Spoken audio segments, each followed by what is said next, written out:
జై శ్రీరామ్. శ్రీమాత్రే నమః. శ్రీ గురుభ్యో నమః. 2026 సంవత్సరం జూలై నెల యొక్క మాస ఫలితాలు. ఈ జూలై నెలలో గోచారంలో ఉన్న గ్రహ గమనాలు ఏ విధంగా ఉన్నాయి?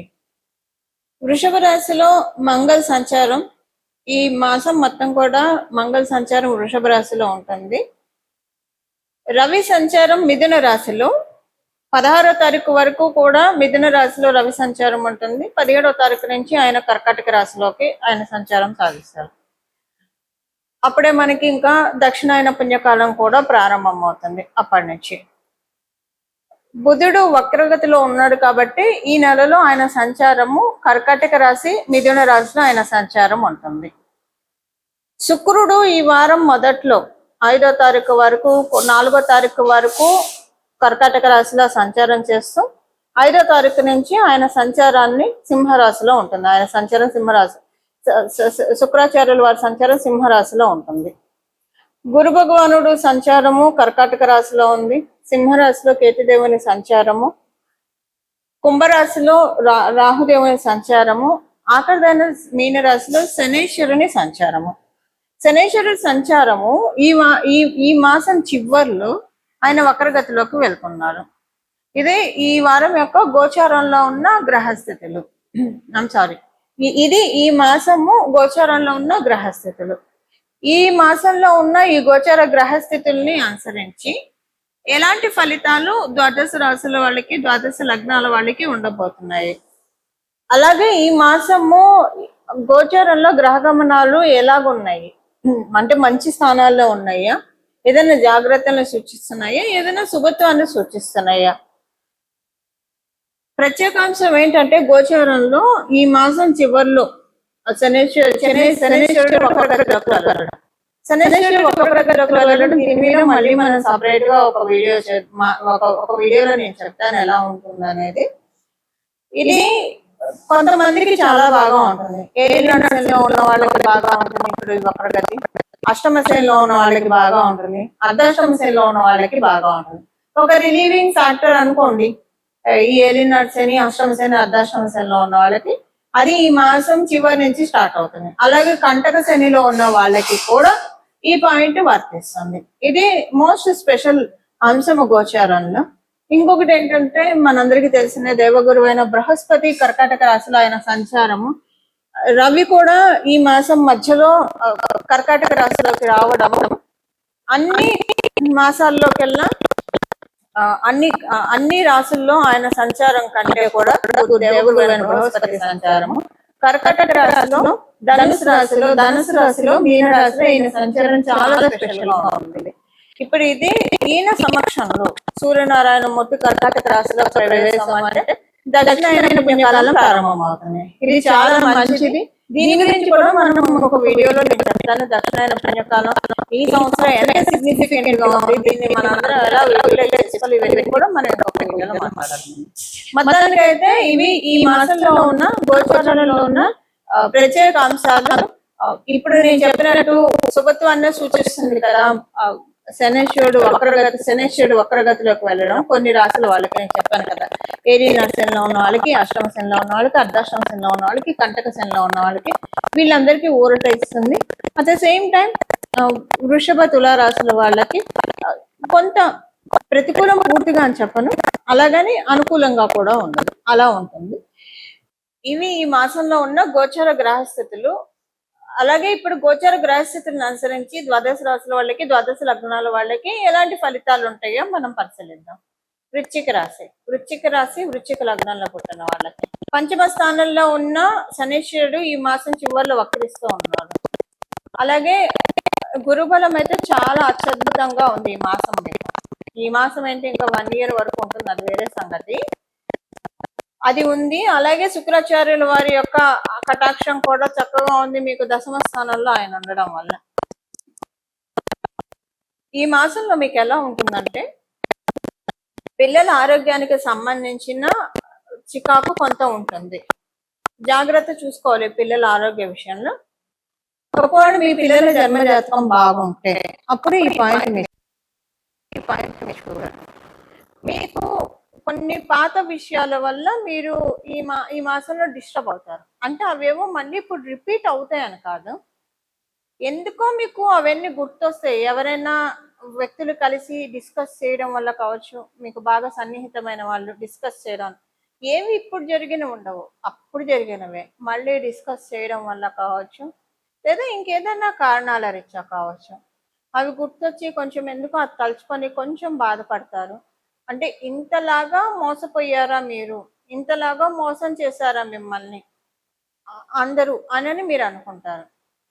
దీనికి ఇంకొక కారణం, మేబీ మిమ్మల్ని ఎవరి వల్ల అయితే మీరు మోసపోయారో, పరిస్థితులు కావచ్చు, వ్యక్తులు కావచ్చు, వాళ్ళు రియలైజ్ అయ్యి మీకు సారీ చెప్పడం వల్ల కూడా కావచ్చు. ఇది మీరైతే దాన్ని యాక్సెప్ట్ చేస్తారు, వాళ్ళని యాక్సెప్ట్ చేస్తారు, కానీ మనసులో ఒక బాధ ఉంటుంది. ఇంతలాగా బాధ పెట్టారు, ఫోన్లో ఎప్పుడన్నా తెలుసుకున్నారు, కానీ ఎంత డ్యామేజ్ చేశారో అది మీకే, మీ గుండెల లోతులకే తెలుస్తుంది అన్న బాధ కొంచెం మిమ్మల్ని బాగా ఇది చేస్తుంది. అదొకటి కొంచెం ఉంటుంది. కానీ ఇది ఆడ్ సిచ్యువేషన్ అంటానికి కూడా లేదు. This is a positive sign. ఎందుకంటే అలాగా మీకు కన్వే చేస్తారు కాబట్టి ఇప్పుడైనా తెలుసుకున్నారు. ఇది మీ వృశ్చిక రాశి, వృశ్చిక లగ్నం. ఒకవేళ మీ ఇంట్లో ఎవరిదైనా మంగళ దశ జరుగుతూ ఉన్నా, మంగళ అంతర్దశ జరుగుతున్నా ఈ పాయింట్ అప్లికేబిలిటీ ఉంటుంది.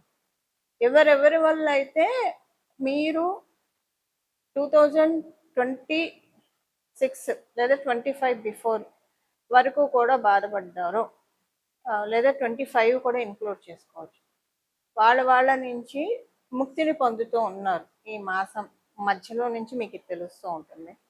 అది మీకు సంతోషాన్ని కలిగిస్తుంది.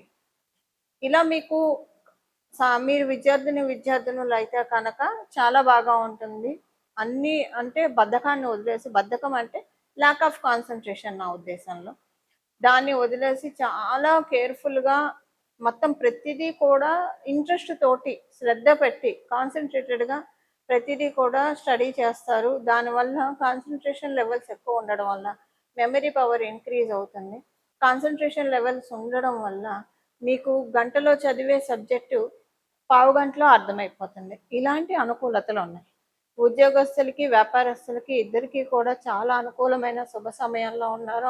ఇద్దరు కూడా వివాహ ప్రయత్నాలకి అనుకూలంగా ఉంది. ఇది ఈ మాసం యొక్క గోచర గ్రహస్థితుల ఫలితాలు వృశ్చిక రాశి, వృశ్చిక లగ్నంలో పుట్టిన వారందరికీ. పరిహారము, ఈ మాసంలో చేసుకోవాల్సిన పరిహారము, మనము గోచరంలో ఉన్న గ్రహస్థితుల గురించి మొత్తం చూసాము, ఎలా ఉంటాయి ఫలితాలు కూడా మనం చూసాము. ఇందులో శనేశ్వరుడు వక్రగతిలోకి వెళ్ళడము ఒక చాలా మంచి విషయము.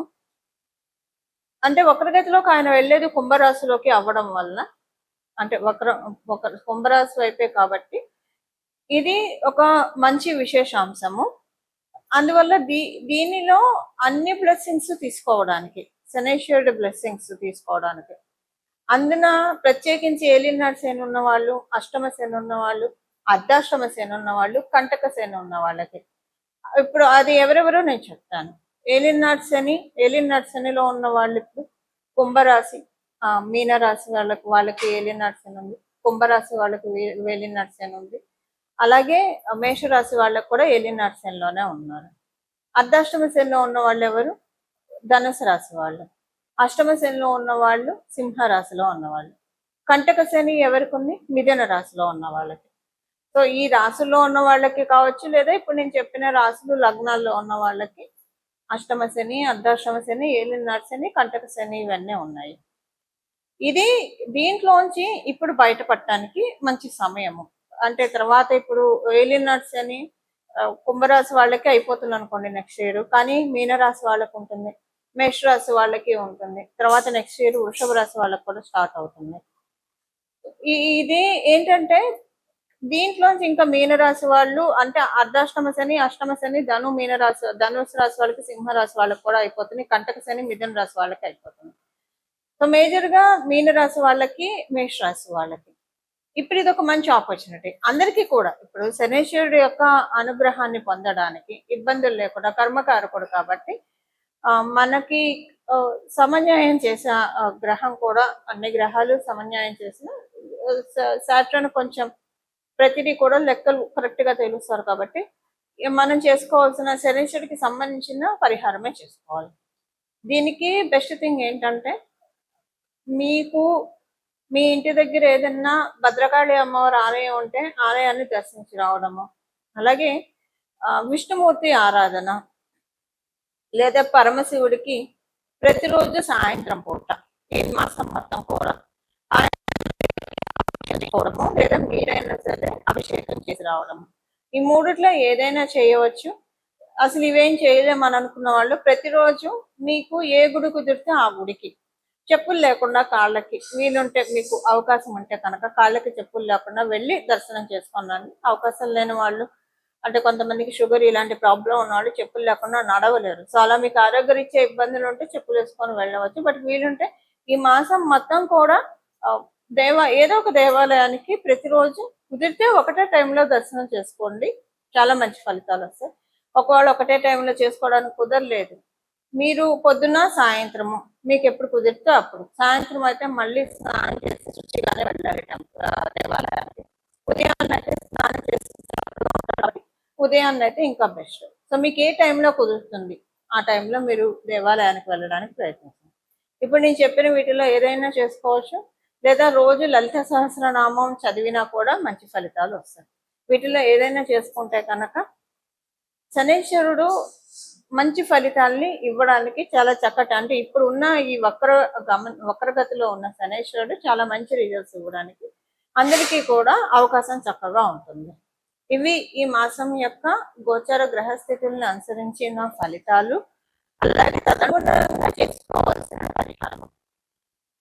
ఇలాగా మనందరం కూడా భగవత్ కృపకి పాత్రలు అవ్వాలని చెప్పి మనస్ఫూర్తిగా నేను కూడా పరమశివుణ్ణి శిరస్సు ఉంచి ప్రణామం చేస్తూ మంగళం. నమో భగవతే వాసుదేవాయ.